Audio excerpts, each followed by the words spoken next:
હું પ્રાર્થનામાં હતો આ સંદર્ભે કે કયા સંદેશાને આગળ વધારું. આપણે સર્મન ઓન ધ માઉન્ટ સિરીઝ શરૂ કરી છે. આજે આપણે એને થોડો વખત બાજુ પર રાખીશું. પ્રાર્થનામાં હતો, ઘણા બધા આપણા મિત્રો દ્વારા ઘણી બધી બાબતો મારી આગળ પ્રાર્થનાના રૂપમાં શેર કરવામાં આવી પાછલા દિવસોમાં, અને હું એ સમજી શક્યો કે આપણામાંના ઘણા બધા અનેક પ્રકારની મુશ્કેલીઓમાંથી પસાર થઈ રહ્યા છે. અને પ્રભુની પાસે હું માંગતો હતો કે પ્રભુ, તમે આ સંજોગોને અનુરૂપ એવું વચન તમે અમારી આગળ ખુલ્લું મૂકો, અને એ પ્રાર્થનાના પરિણામ રૂપે જે બાબતો પ્રભુએ આજે મારા હૃદય ઉપર મૂકી છે એ હું તમારી આગળ શેર કરવા માગું છું. આજના સરમનનો જે ટાઇટલ છે, વેન બેડ ન્યૂઝ અરાઇવ્સ.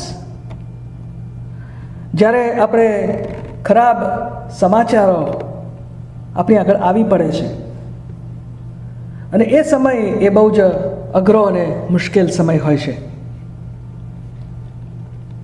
અને આ ગંભીર વિષય ઉપર આપણે ચર્ચા કરીએ એ પહેલાં હું એક જોક કહીને આજના સરમનની શરૂઆત કરી રહ્યો છું. ધ્યાનપૂર્વક સાંભળજો.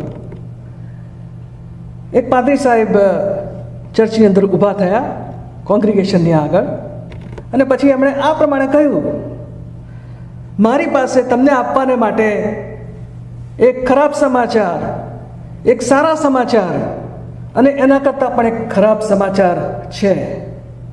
જ્યારે પાદરી સાહેબે આવું કહ્યું ત્યારે કોંગ્રીગેશન પિન ડ્રોપ સાયલન્ટ થઈ ગયું,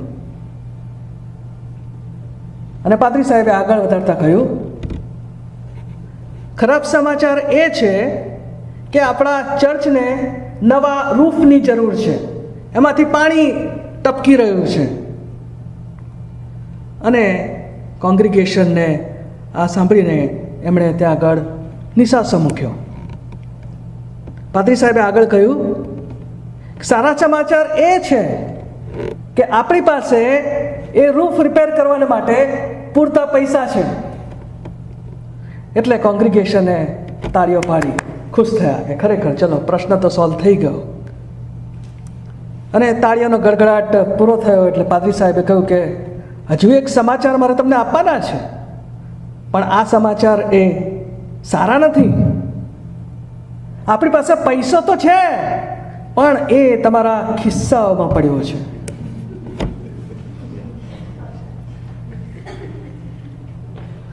ઘણી વખતે જીવનમાં આવું જ બનતું હોય છે. આપણા જીવનમાં સારા અને ખરાબ સમાચારોનું એક સાયકલ ચાલ્યા કરે છે, right? This is a lighter side of that story. અને એ ખરાબ સમાચારો તમારા ને મારા માટે અનેક રૂપે આવે છે.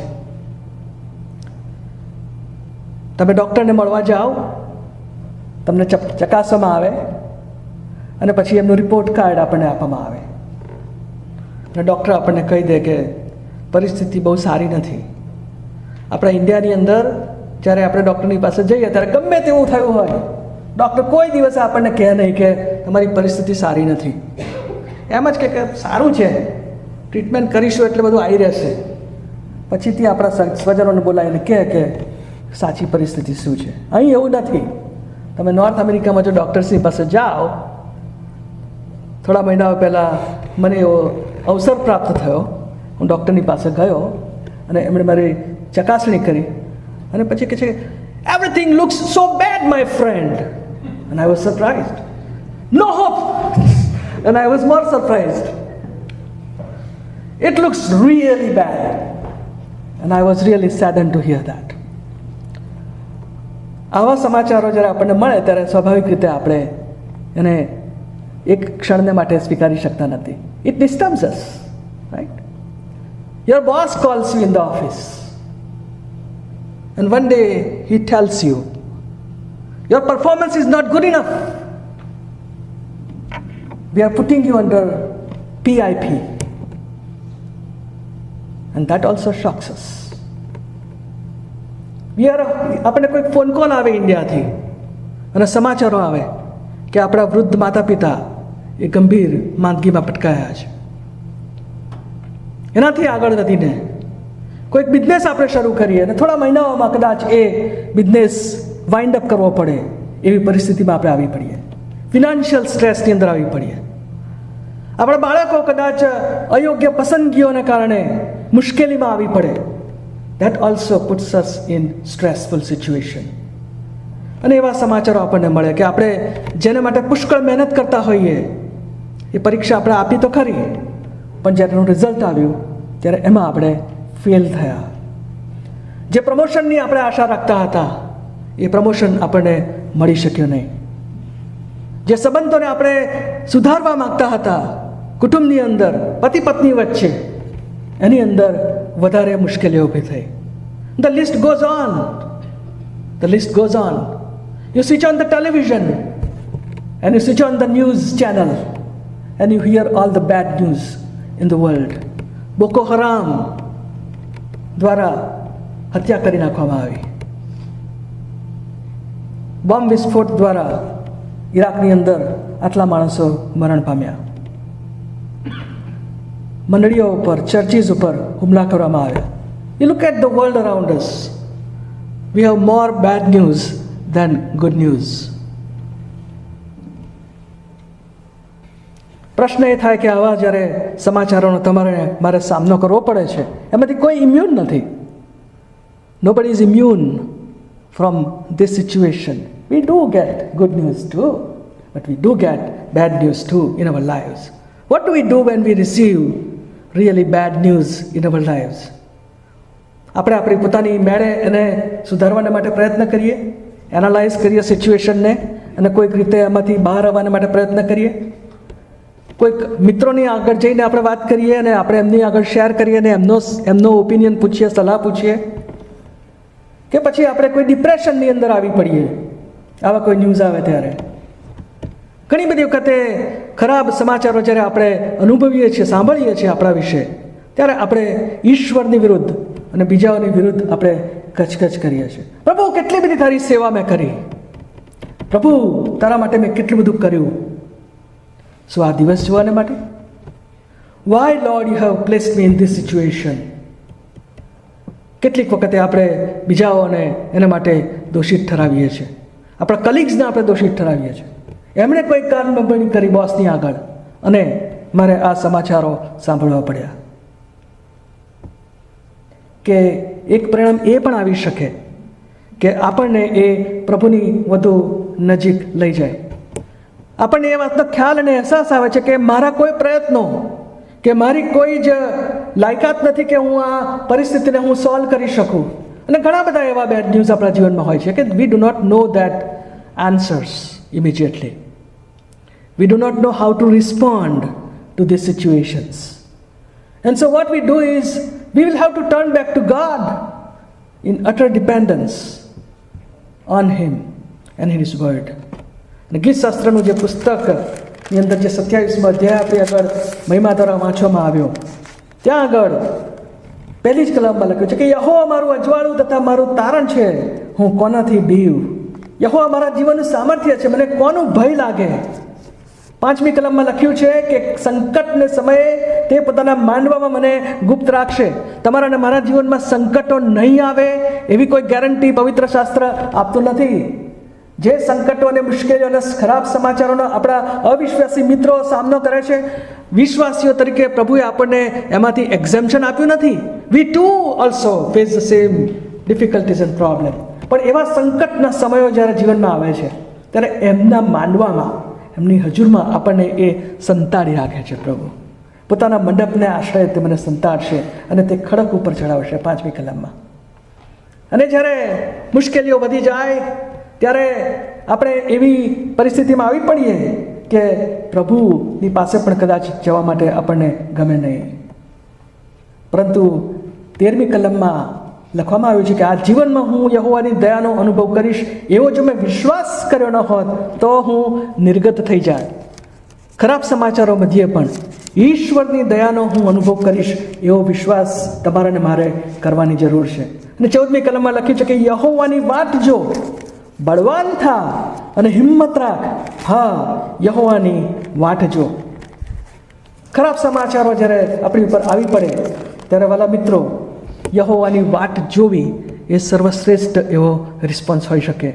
ગીતશાસ્ત્ર 112, જ્યારે હું પ્રભુ મંદિરમાં આવે ત્યારે મીનાક્ષીબેને મને આ કલમો યાદ દેવડાવી. ગીતશાસ્ત્ર 112 અને તેની 7મી કલમ, ત્યાં લખ્યું છે કે તે માઠા સમાચારથી બીમાર નથી, તેનું હૃદય યહોવા પર ભરોસો રાખીને સુદૃઢ રહે છે.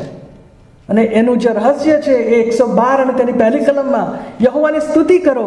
જે માણસ યહોવાનો ભક્ત છે અને તેની આજ્ઞાઓ પાળવામાં બહુ ખુશ થાય છે, તેને ધન્ય છે. આજે આશીર્વાદ પ્રભુએ આપ્યો છે કે ગમે તેવા માઠા સમાચારો આપણી આગળ ખોલવામાં આવે, ખુલ્લા થાય, પણ આપણે એનાથી બી જતા નથી. એનું જો કોઈ રહસ્ય હોય તો એ છે કે એની આજ્ઞાઓ પાળવામાં આપણે બહુ જ ખુશ થઈએ, એના બાળકો તરીકે, એના સેવકો તરીકે. અને જ્યારે આ માઠા સમાચારો વિશે આપણે વાત કરી રહ્યા છીએ ત્યારે 3 ઉદાહરણો મારી આગળ મૂકવામાં આવ્યા છે. 4થું ઉદાહરણ પણ છે, આપણે પછીથી જોઈશું. પણ 3 એવા મહાન ઉદાહરણો બાઇબલની અંદર આપવામાં આવ્યા છે. એવા ઉદાહરણો તરફ હું તમારું ધ્યાન દોરવા માગું છું. સમય મળશે ત્યારે આપણે પ્રભુના વચનોમાંથી એમાંથી આપણે શોધવા માટે પ્રયત્ન કરીશું. અય્યુબનું પુસ્તક જો આપણે ખોલીએ, અય્યુબ વિશે કહેવામાં આવ્યું છે કે સૌથી વધારે મુશ્કેલીમાંથી પસાર થનાર જો કોઈ વ્યક્તિ હોય, એનાથી વધારે મુશ્કેલીમાંથી પસાર થનાર અને ખરાબ સમાચારો સાંભળનાર કોઈ વ્યક્તિનું નામ પવિત્ર શાસ્ત્રમાં આપવામાં આવ્યું નથી. અને એણે જે સમાચારો સાંભળ્યા એક પછી એક, એમાંનું કશું જ આપણે એનો એક અંશ પણ કદી આપણે અનુભવતા નથી. એ બહુ જ ન્યાયી એવો વ્યક્તિ હતો, પ્રભુની બીક રાખીને ચાલનાર, ઈશ્વરની સાથેના સંબંધમાં એ બહુ જ દ્રઢ અને મજબૂત. પણ શૈતાન અને ઈશ્વર વચ્ચે ત્યાં આગળ જે વાર્તાલાપ થયો, એના પરિણામ રૂપે એક પછી એક માઠા સમાચારનો એણે ત્યાં આગળ સામનો કરવો પડ્યો. પહેલો અધ્યાય 14મી કલમમાં કહે છે કે એના ગધેડાઓ અને એના પશુઓ એ કોઈ ચોરી ગયા અને જે સર્વન્ટ્સ હતા એમને મારી નાખવામાં આવ્યો. એક માત્ર વ્યક્તિ બાકી રહ્યો, એ દોડતો કહેવા આવ્યો કે આવા સમાચાર. અને હજુ તો એ પેલો કહી જ રહેલો, ત્યાં 16મી કલમમાં કહે છે કે આકાશમાંથી અગ્નિ પડ્યો અને એના ઘેટા તે બળી ગયા અને હું એકલો જ બચી ગયો છું. હજુ તો એ કહેવાનું પૂરું કરતો હતો, ત્યાં પછી બીજો એક ચાકર દોડતો આવ્યો. એણે કહ્યું કે તમારા ઊંટોને ચોરી જવામાં આવ્યા અને તમારા જે સર્વન્ટ્સ હતા એમને મારી નાખવામાં આવ્યા અને હું એકલો જ તમને આ કહેવાને બાકી રહ્યો છું. અને હજુ તો આ વાત પૂરી થઈ નથી. તે 18 અને 19મી કલમમાં એક બીજો વ્યક્તિ ત્યાં આગળ દોડતો આવ્યો અને સમાચાર આપ્યા કે જે ઘરની અંદર તારા બાળકો આનંદ પ્રમોદ કરી રહેલા, પાર્ટી કરી રહેલા હતા, એ ઘર એ વાવાઝોડાને કારણે નાશ પામ્યું અને બધા જ બાળકો, તમારા દીકરા અને દીકરીઓ મરણ પામ્યા અને હું એકલો જ બચી ગયો છું. જોયું? એક પછી એક. તમે હું જો આ પરિસ્થિતિમાં હોઈએ તો આપણે 1 મિનિટ પણ સર્વાઈવ કરી શકીએ નહીં. એની ઇન્ટેન્સિટી જુઓ તમે દુઃખની, અને એક પછી એક માઠા સમાચારોની. અને આખરે પછી શૈતાન અને પ્રભુની વચ્ચે ત્યાં આગળ આર્ગ્યુમેન્ટ થયો ફરી. અને શૈતાને કહ્યું કે એનું શરીરને તું સ્પર્શ કરી જો. અત્યાર સુધી તો બાહ્ય રીતે બધી માઠા સમાચારો એને આપ્યા તો કોઈ એને અસર થઈ નહીં, પણ જો એના શરીરની અંદર તું કોઈ રોગ ઉત્પન્ન કર તો એ ચોક્કસ મોઢે ચડીને તને શ્રાપ દેશે. અને પ્રભુનો વિશ્વાસ પણ ગજબનો અય્યુબ પર. એણે કહ્યું કે જા, તને છૂટ છે, તારે જે કરવું એ કર. એને જઈને અને ગુમડાનું દર્દ એના શરીરની અંદર મૂકવામાં આવ્યું. અને કહે છે ઠીકરી લઈને એ ખસે ને કોઈ પણ રીતે એ દર્દ એ ઓછું થતું હતું નહીં. અને એવી પરિસ્થિતિમાં આપણે શું જોઈએ છે? કેવું રિએક્શન હતું આ સમાચારો પ્રત્યે? હા, ત્યાં લખવામાં આવ્યું છે કે એ બેસીને રડ્યો, એને શોક કર્યો, એને પેઇન થયું, એને અનુભવ થયો, પરંતુ એનો જે રિસ્પોન્સ હતો એ આપણને પહેલા અધ્યાયની તેની 20 અને 21મી કલમમાં ત્યાં જોવા મળે છે. ત્યારે અય્યુબે ઉઠીને પોતાનો જામો ફાડીને માથું મુંડાવ્યું ને ભૂમિ પર પડીને સ્તુતિ કરતા કહ્યું કે મારી માના ઉદરમાં હું નાગો આવ્યો હતો અને નાગો પાછો જઈશ. યહોવાએ આપ્યું છે અને તે લઈ લીધું છે. યહોવાના નામને ધન્ય હો. એ સગડામાં અય્યુબે પાપ કર્યું નહીં અને દેવને દોષ દીધો નહીં. અને ત્યાર પછી આપણે આગળ જોઈએ છે, આવી પરિસ્થિતિમાં એણે સ્તુતિને આરાધના જ કરી અને ઈશ્વરને માટે એણે ત્યાં આગળ એ જ કહ્યું કે પ્રભુએ એ આપ્યું હતું અને પ્રભુએ એ લઈ લીધું છે. એના નામની એણે સ્તુતિને આરાધના કરી. એણે ત્યાં આગળ ઈશ્વરને દોષ આપ્યો નહીં, એણે ત્યાં આગળ ઈશ્વરના વિરુદ્ધ કોઈ બાબત એ બોલ્યો નહીં. અને પછી જ્યારે એની આ પરિસ્થિતિમાં એ આવી પડ્યો, એના શરીરની અંદર આવું રોગ લાગુ પડ્યો, ત્યારે શું બન્યું?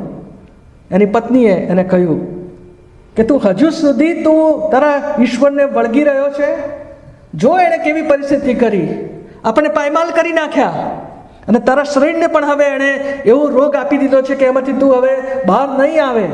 હવે તારા માટે એક જ ઉપાય છે, ઈશ્વરને શ્રાપ દે અને તું મરી જા. પણ 10મી કલમ, બીજા અધ્યાયની 10મી કલમમાં તેણે તેને ઉત્તર આપ્યો કે કોઈ એક અધર્મી સ્ત્રીની પેઠે શું બોલે છે? શું આપણે દેવના હાથથી સુખ જ સ્વીકારીએ અને એને દુઃખ ન સ્વીકારીએ? એ સર્વમાં અયુબે પોતાના મોંથી પાપ ન કર્યું. જોયું?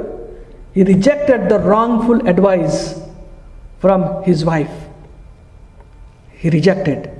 He did not accept what his wife said to him. And he also accepted the suffering as a gift from God.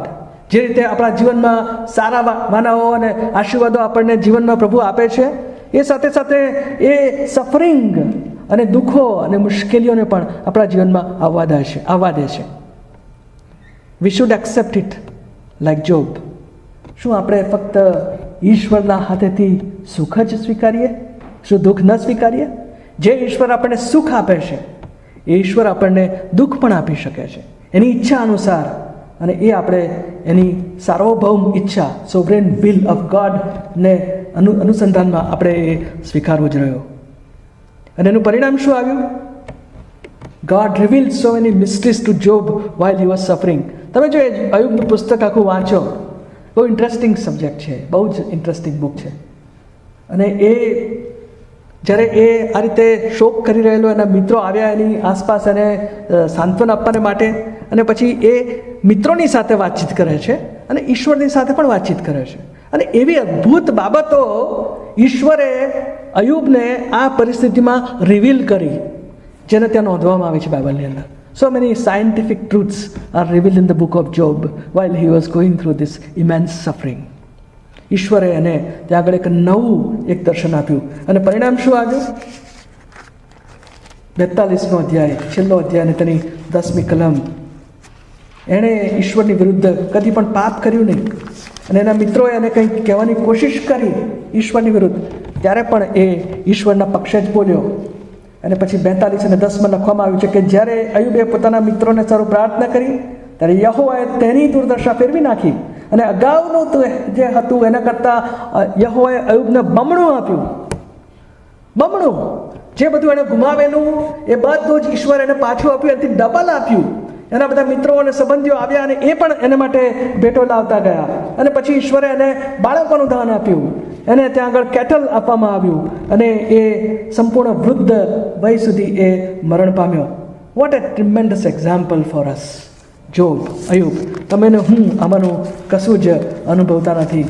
અને યાકૂબના પત્રના 5મા અધ્યાયની અને તેની 10મી કલમ ત્યાં આગળ અયુબ વિશે આપણે વાંચીએ છીએ, ત્યાં લખવામાં આવ્યું છે કે મારા ભાઈઓ, દુઃખ સહન કરવામાં તથા ધીરજ રાખવામાં જે પ્રબોધકો પ્રભુના નામથી બોલ્યા તેઓનો દાખલો લો. જો તેઓએ સહન કર્યું હતું, તેઓને ધન્ય છે એમ આપણે માનીએ છીએ. તમે અયુબની સહનતા વિશે સાંભળ્યું છે, અને પ્રભુથી જે પરિણામ આવ્યું તે ઉપરથી તમે જોયું છે કે પ્રભુ ઘણો દયાળુ તથા કૃપાળુ છે. No matter what bad news you and are facing, પણ આ જે સત્ય છે ને કે પ્રભુ ઘણો દયાળુ અને કૃપાળુ છે, that doesn't change. Our circumstances doesn't change the nature of God, the mercy of God, the grace of God, His loving kindness and His faithfulness and His love. No matter what situations you and I are going through, His love endures forever. His faithfulness is forever. His love is forever. And His grace is also forever. નહેમિયાનું ઉદાહરણ આપણે લઈએ. એક royal officer કે જે રાજાના મહેલની અંદર એક પાત્રવાહક હતો, કપ બેરર હતો, અને એ બહુ જ કમ્ફર્ટેબલ લાઈફસ્ટાઈલ જીવનારો વ્યક્તિ, કારણ કે રાજાના મહેલમાં એની જોબ હતી. He was holding a important position in the palace and so he was living comfortably there. પણ એ પોતાના જે ઇસરાયેલી લોકો હતા, યહૂદી પ્રજા, એને માટે એને પુષ્કળ કન્સર્ન હતો. અને એટલા માટે એ જ્યારે ત્યાં આગળ સુઝાના મહેલમાં હતો ત્યારે યરુશલેમથી હનાની અને એના બીજા કેટલાક યહૂદી મિત્રો ત્યાં આગળ આવ્યા યહૂદામાંથી, અને એ લોકોને એણે ત્યાં આગળ પહેલો જ સવાલ પૂછ્યો કે આપણા લોકો કેમ છે, યરુશલેમની કેવી પરિસ્થિતિ છે. એને ખબર હતી કે ઘણા બધા લોકોને બાબેલની અંદર બંદીવાસમાં લઈ જવામાં આવ્યા હતા યહૂદીઓને, અને એ લોકો ત્યાં આગળ બહુ જ મુશ્કેલ પરિસ્થિતિમાં હતા. And so he was concerned about that situation. And so he asked them, how is the situation? અને તેને સમાચાર આપવામાં આવ્યા કે યરુશલેમની અંદર યરુશલેમનો જે કોટ છે એ તૂટી ગયો છે, એ શહેર એ ઉજ્જડ થઈ ગયું છે, અને ત્યાં આગળ જે લોકો બચી ગયેલા છે બંદીવાસમાંથી આવેલા યહૂદીઓ, એ લોકોની પરિસ્થિતિ પણ બહુ સારી નથી. જ્યારે એણે સાંભળ્યું ત્યારે ત્યાં લખવામાં આવ્યું છે કે એ ત્યાં આગળ બેસીને રડ્યો, એણે શોક કર્યો. ત્યાં આગળ લખવામાં આવ્યું છે કે એ કેટલાક દિવસ સુધી એ શોક કરતો રહ્યો. પહેલો અધ્યાય તેની 4 કલમ. અને ત્યાં આગળ પછી લખ્યું છે કે એ શોક કર્યા જ ના કર્યો એણે, પરંતુ નાવ હી ટર્ન્સ ઇન્ટુ એક્શન. ત્યાં આગળ કહ્યું કે મેં ઉપવાસ સાથે પ્રાર્થના કરી, અને પછી ત્યાં આગળ એની પ્રાર્થના નોંધવામાં આવી છે, ઉપવાસ સહિતની પ્રાર્થના. જ્યારે આ માઠા સમાચાર એની આગળ કહેવામાં આવ્યા ત્યારે એણે ઉપવાસ સહિતની પ્રાર્થના કરી, અને એ પ્રાર્થનાની અંદર 6 થી 7 કલમમાં તમે જુઓ તો ત્યાં આગળ એણે પોતાના પાપોની કબૂલાત કરી, અને પોતાના લોકોના પાપોની પણ એણે ત્યાં કબૂલાત કરી. He repented, he confessed his sins and for the sins of people. અને પછી સૌથી અદ્ભુત બાબત જે જોવા મળે છે 8મી અને 9મી કલમમાં, ત્યાં આગળ લખવામાં આવ્યું છે કે જે વચન તે તારા સેવક મૂસાને ફરમાવ્યું તે કૃપા કરીને સંભાળ. થોડા દિવસો પહેલા એક બેને મને પ્રશ્ન પૂછ્યો કે ઈશ્વરના વચનોને આપણે ક્લેમ કરીએ, are we blackmailing God? The answer is no. અહીંયા આપણે શું જોઈએ છે, નહેમિયાને શું કર્યું એણે? ઈશ્વરને એણે ત્યાં આગળ જણાવી એ વસ્તુ કે તે વચન આપ્યું છે મૂસાને, તારા સેવક મૂસાને ફરમાવ્યું છે, એ તું સંભાળ. Remember what you promise to Moses. અને તે કલમ ત્યાં આગળ ક્લેમ કરી, વચનને એણે ક્લેમ કર્યું. અને પછી 11મી કલમમાં ત્યાં લખ્યું છે કે હે પ્રભુ, આ તારા સેવકની પ્રાર્થના તથા તારા જે સેવકો તારાથી ડરે છે અને તારા નામ પ્રત્યે આદરભાવ રાખવામાં આનંદ માને છે, તેઓની પ્રાર્થના કૃપા કરીને ધ્યાન દઈને સાંભળ, અને કૃપા કરીને તારા સેવકને તું આબાદાની આપ, અને આ માણસની તેના પર કૃપા દ્રષ્ટિ થાય એમ તું કર. ઈશ્વરની કૃપા દ્રષ્ટિને માટે એણે ત્યાં આગળ વિનંતી કરી, પ્રાર્થના કરી, ઉપવાસ સહિતની પ્રાર્થના કરી, શોક કર્યો ખરો એણે, પરંતુ ત્યાંથી અટકી ગયો નહીં. He prayed and fasted and reminded God. He claimed the promises of God. And then he turns into action. એણે બધા ઇસ્રાયેલને એકત્રિત થયા, એણે રાજાની રજા લીધી, એ યરુશલેમમાં આવ્યો, આગેવાનોને એકત્રિત કર્યા, અને પછી કહ્યું કે આ દુર્દશામાં આપણે આવી પડ્યા છે, આપણે ફરી પાછા આ કોટને સમારવાનું કામ ચાલુ કરીએ. બહુ જ મોટું કામ હતું. યરુશલેમની આસપાસ દરેક સિટીની જે સિટી હોય છે જૂનાકરાની અંદર, એની આસપાસ કોટ બાંધવામાં આવે, અને ત્યાં એ લખવામાં આવ્યું છે કે સંપૂર્ણપણે એને તોડી નાખવામાં આવેલું એ કોટને. એટલે there was no protection for the people living in the city. There was no protection. પણ એણે ત્યાં આગળ બધાને એકત્રિત કર્યા, ઉત્તેજન આપ્યું, અને કહ્યું છે કે ઉઠો, આપણે બાંધીએ. અને તેઓએ ઉમંગથી એ કાર્ય શરૂ કર્યું. અને જ્યારે એ કાર્ય શરૂ કર્યું ત્યારે પણ માઠા સમાચારો આવવાના ચાલુ જ રહ્યા. Negative criticism came from people like Sanballat, Tobiah and Geshem. તમને ખબર છે એ 3 વ્યક્તિઓએ એટલા બધા અવરોધો ઊભા કર્યા એના માર્ગની અંદર કે આ કાર્યને એ કરી શકે નહીં. He was not bothered about these people, negative people. He brushed them aside. He continued what the Lord told him, and he never responded to their threats. અને જ્યારે થ્રેટ્સ આવી ત્યારે ત્યાં લખવામાં આવ્યું છે બાઇબલની અંદર કે પ્રાર્થનાઓ કરી એણે. He prayed to God. He asked the Lord and asked for wisdom how to deal with these negative people. And nothing happened. લોકોને પણ એને ઉત્તેજન આપ્યું. એટલે શું લખ્યું કે એક હાથમાં પેલું કામ કરવાનું એમનું સાધન રાખે, ચણતર કામ કરવાનું, અને બીજા હાથમાં શસ્ત્ર. They were alert.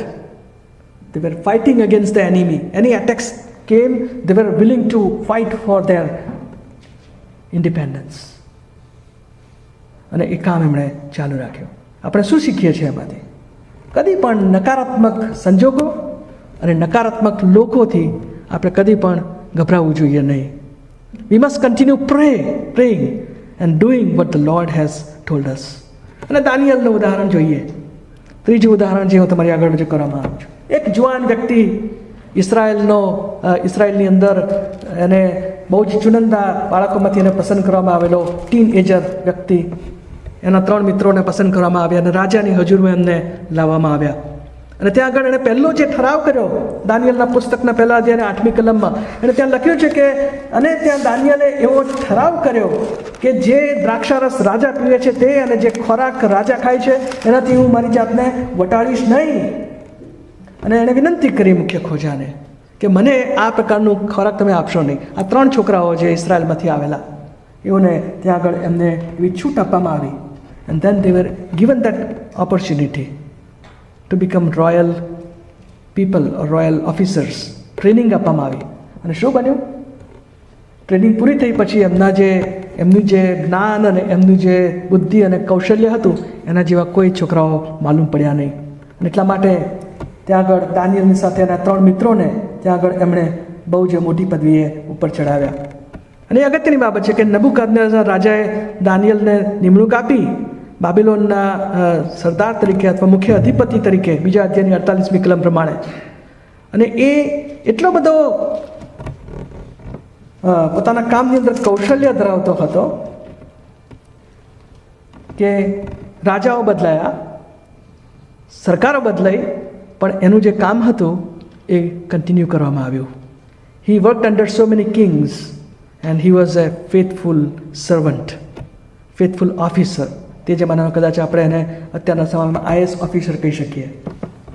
અને દારિયાવેશ રાજાએ એને ત્યાં આગળ ચીફ એડમિનિસ્ટ્રેટર્સ તરીકે એને નિમવામાં આવ્યો. 120 જેટલા સુબાઓ અને એની ઉપર 3 સુબાઓ નિમવામાં આવ્યા, કારણ કે બહુ જ ઓનેસ્ટ હતો.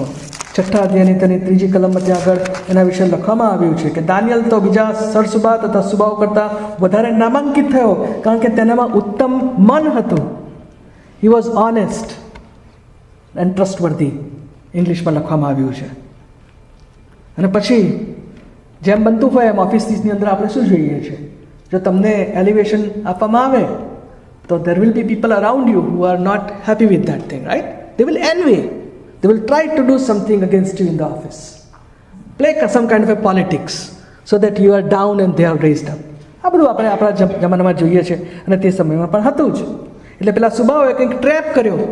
એમણે રાજાને ત્યાં આગળ કહ્યું કે એક કામ કરો, તમે એક ઠરાવ બહાર પાડો કે 30 દિવસ સુધી તમારા સિવાય કોઈ દેવની કે માણસની પાસે કોઈ પણ પ્રાર્થના કરે તો એને સિંહોના બિલમાં નાખી દેવામાં આવે.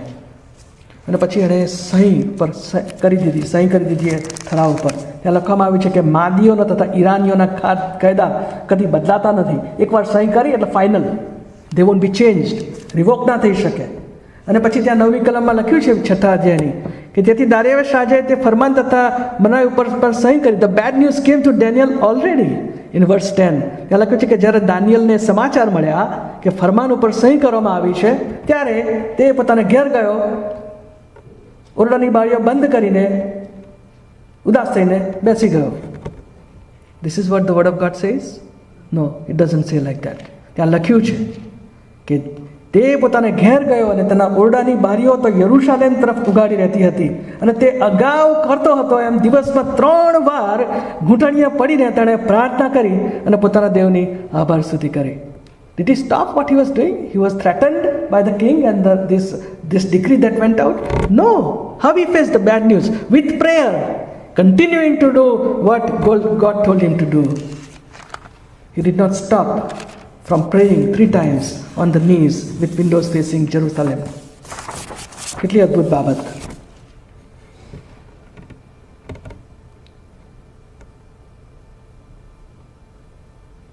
કેવી રીતે આ ખરાબ સમાચારોનો સામનો કર્યો? એણે પ્રભુનો આભાર માન્યો, પ્રાર્થના કરવાનું ચાલુ રાખ્યું અને કોઈ ધમકીથી એ ડરી ગયો નહીં. એના પરથી આપણે જો શું શીખીએ છીએ કે we should not be afraid of people and when other people play politics against us we should thank the Lord and pray more and continue to serve the Lord. God ultimately rewarded Daniel's faith and commitment by saving him from the lions. આખરે શું બન્યું કે એમાંથી એ બહાર આવ્યો. અને પછી આગળ પણ આપણે જોઈએ છે અગ્નિની અંદર એના મિત્રોને નાખી દેવામાં આવ્યા અને એમાંથી પ્રભુએ એમને બચાવ્યા. અને જે ચોથું ઉદાહરણ મેં લખ્યું છે એલિયા પ્રબોધકનું, it is not so great example એવું મેં લખ્યું છે ત્યાં આગળ. It is not really. In fact એ પાંચમું નથી પણ ચોથાની બિલકુલ બાજુમાં એ હોવું જોઈતું હતું. Not so great example. આપણે જાણીએ છીએ સ્ટોરી, એટલે બહુ ડિટેલમાં જઈશું નહીં, પણ એલિયા પ્રબોધક એ ઈશ્વરના પરાક્રમ ઉપર ગજબનો વિશ્વાસ કરનાર એવો એ વ્યક્તિ. અને બાલના પેલા 450 પ્રબોધકો અને એની વચ્ચે જ્યારે ફેસ ઓફ થયું ત્યારે એમણે કહ્યું કે જે ઈશ્વર અગ્નિથી ઉત્તર આપે અને આ તમારા બલિદાનોને બાળી નાખે, અગ્નિ મોકલીને ઉપરથી, એ સાચો દેવ. અને બાલના પ્રબોધકો એમ કરી શક્યા નહીં. સવારથી એ લોકો એવું કરતા જ રહ્યા, પ્રાર્થનાઓ કરતા રહ્યા, બલિદાન મૂકવામાં આવ્યું, વેદી ઉપર પ્રાણીઓ મૂકવામાં આવ્યા, કશું થયું નહીં. પોતાની જાતને ઈજાઓ કરીને જોશથી બોલવા લાગ્યા બપોર પછી, તો કશું થયું નહીં. અને પછી ત્યાં લખવામાં આવ્યું છે એલિયા પ્રબોધકે ત્યાં આગળ એ બલિદાનોને મૂક્યા અને અગ્નિથી ઉપરથી આકાશમાંથી યહોવાનો અગ્નિ એ જગ્યા ઉપર પડ્યો અને એ બાળીને ભસ્મ કરવામાં આવ્યા. નોટ ઓનલી દેટ, પણ એની ઉપર પાણી રેડવામાં આવેલું, એની આસપાસ ખાઈ કરવામાં આવેલી હતી એ બલિદાન વેદીની આસપાસ, એની અંદર પાણી ભર્યું એણે. અને એવું લખવામાં આવ્યું છે કે અગ્નિ એટલો ભયંકર હતો કે બધું પાણી છે આખું બધું એ ઇવોપરેટ થઈ ગયું, શોષાઈ ગયું. અને પેલા પ્રાણીઓને ત્યાં આગળ એ જે બલિદાનો આપવામાં આવ્યા હતા એ ત્યાં આગળ ભસ્મ થઈ ગયા. અને અગ્નિથી ઉત્તર આપ્યા ઈશ્વરે. અને એટલો બધો એને ત્યાં આગળ પરાક્રમ હતું એનામાં. 450 એ જે બાલ જે ખોટા દેવ હતા, પ્રબોધક હતા, એને પકડ્યા એ લોકોએ અને બહુ જ મોટો વિજય હાંસલ કર્યો. 450 પ્રબોધકોને એ લોકોએ રાતોરાત એમને ખતમ કરીને એમને એ મૂર્તિ પૂજાને નાશ કરવા માટે એમણે ત્યાં આગળ કાર્ય કર્યું. અને પછી રાણી ઇઝાબેલ એણે જ્યારે આ સમાચારો સાંભળ્યા ત્યારે આપણે શું જોઈએ છે, રાણીએ એને ત્યાં આગળ કહ્યું, આ સ્ટોરી આખી રાજાઓના પુસ્તકના 19મા અધ્યાયમાં આપણને જોવા મળે છે. We may turn to 1 Kings and chapter 19. ત્યાં આગળ આ સ્ટોરી આપણને જોવા મળે છે. ત્યાં આગળ આપણે જોઈએ છે કે એ રાણીએ જ્યારે આ સમાચાર સાંભળ્યા ત્યારે એણે ત્યાં આગળ એક બહુ જ મોટી ધમકી એને આપવામાં આવી, એક મેસેજ પહોંચાડવામાં આવ્યો. ત્યારે 1 રાજા અને તેની 19મી કલમમાં ત્યારે ત્યાં આગળ એ ઇઝાબેલે ખેપીઓ મોકલીને સમાચાર પહોંચાડ્યા એને કે કાલ આશરે આ વેળા સુધીમાં હું તારા જીવને એ પ્રબોધકોના એકના જેવો ન કરું તો દેવતાઓ મને એવું ને એથી પણ વધારે વિતાડો. એક ધમકી આપી, તને હું ખતમ કરી નાખીશ. How could he have responded to this kind of a intimidation? કે આ ધમકીઓ, થ્રેટ્સ આવી અને કેવી રીતે એણે રિસ્પોન્ડ કરવું જોઈતું હતું? ઈશ્વર બદલાઈ ગયા? એ 450 બાલના પ્રબોધકોને એ લોકોએ એનો ખાત્મો બોલાવી દીધો, એ પરાક્રમ ઈશ્વરે એમને આપ્યું, એ ઈશ્વર એના એ જ હતા ને. પણ પરિણામ શું આવ્યું? આ ધમકી સાંભળીને એલિયા, એવું લખવામાં આવ્યું છે કે ત્યાંથી એ નાઠો. He was afraid for his life. He lost his confidence in the power of God and he ran away and he was trying to hide himself. હજી તો ગઈકાલે જ પેલા 450 ખતમ કર્યા અને ઈશ્વરનું મોટું પરાક્રમ ત્યાં આગળ જાહેર થયેલું. એણે શું કરવું જોઈતું હતું? એ જ ઈશ્વર ઉપર એણે ભરોસો કરવાની જરૂર હતી. એને બદલે ત્યાં આગળ નાસી ગયો. એટલું જ નહીં, પરંતુ તે લખ્યું છે કે એણે ત્યાં આગળ જઈને એ અરણ્યમાં જઈને એણે પ્રાર્થના કરી. કેવી પ્રાર્થના કરી? પ્રભુ મારું રક્ષણ કર, સામર્થ્ય આપ કે આ લોકોને હું બચાવી શકું. ના, એટલે પ્રભુ મને લઈ લે, બહુ થયું. I can not survive, kill me and take me away. જો, it was a wrong prayer, wrong response to bad news, I would say. He couldn't have prayed like that. He shouldn't have. એ કેવી પ્રાર્થના કરી શક્યો હોત?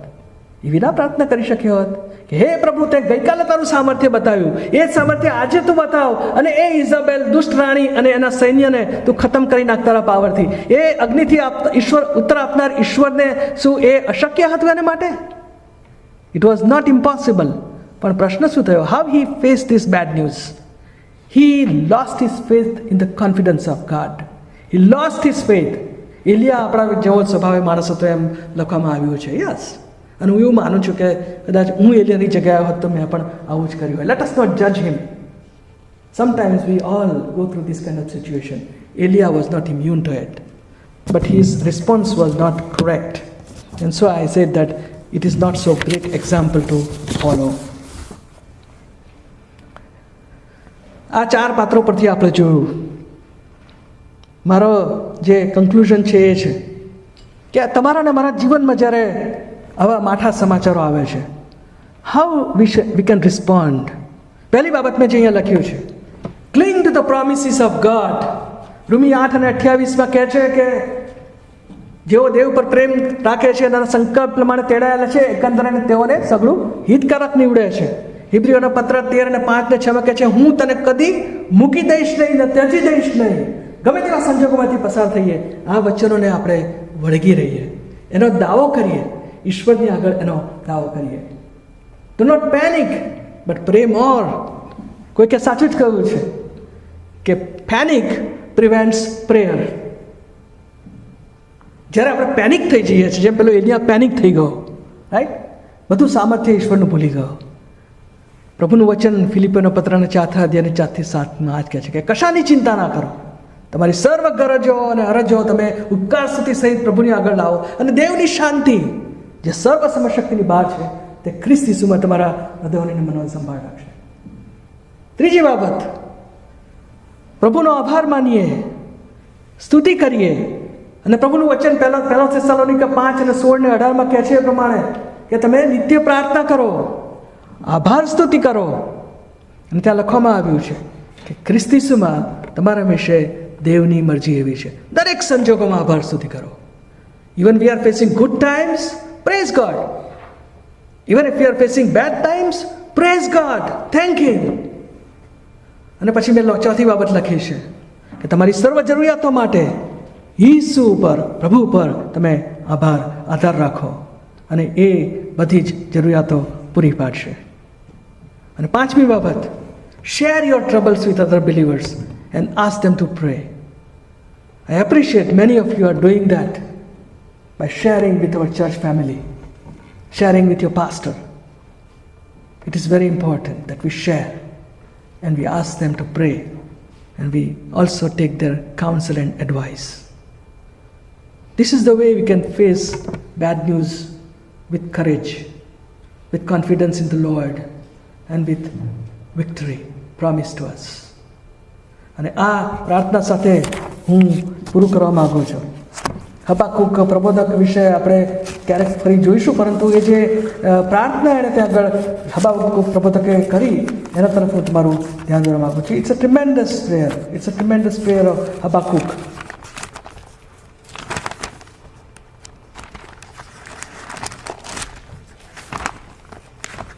If you can find it, I would say, please try to find it from chapter 3, verses 17 and 19, 70 to 90.